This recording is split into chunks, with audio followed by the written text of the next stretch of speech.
Welcome to the Intermission Update. I'm at Micah. Hockey season coming to a close as MSU fell to 6-19-3 overall after dropping 2 to Ohio State this past weekend. Joining me now is our hockey insider, Jason Ruff. Thanks so much for joining us today. Thanks for having me, Matt. A little disappointing. Hockey season's starting to wind down, but the weather's getting warmer, so take the little trade-offs there. Plus baseball season. Plus baseball season. Of course. Exactly. So you got to, give and take a little bit. Oh yeah. So this past weekend, Michigan State lost 2 close ones to Ohio State Buckeyes. What did you see from the Spartans this past week? I saw a team that had made progress, but still has a long way to go. I mean, this is one of the youngest teams in college hockey. I believe they're like one of the top 5 or 6 youngest teams in the sport. So obviously youth is going to be a factor.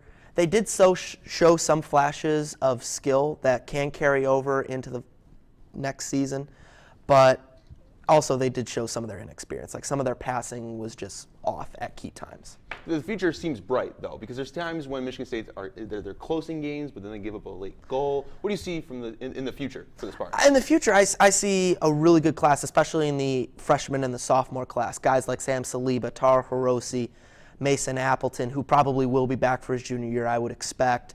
Guys like Patrick Kodorenko, John Leatherman. These guys have talent, and they're starting to put that on display, especially in the last couple weeks. And the good thing for Spartan fans is that they're starting to show that now.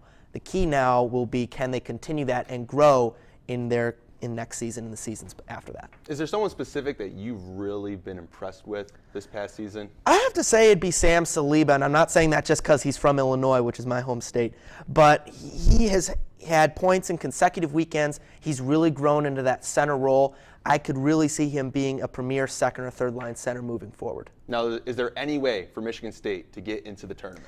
Well, there is one way. They're going to have to win the Big Ten tournament, which is 3 games. They're probably going to enter as a 6 or 5 seed if they're lucky. They have to win 3 straight games, win the Big Ten tournament, and then get that automatic bid. It's a long shot, but 3 games, anything can happen. Anything can happen. Exactly. Absolutely. Anything can happen. That's how we love sports. Exactly. Flair the drama. Thanks so much for joining us, Jason. Thank you for having me.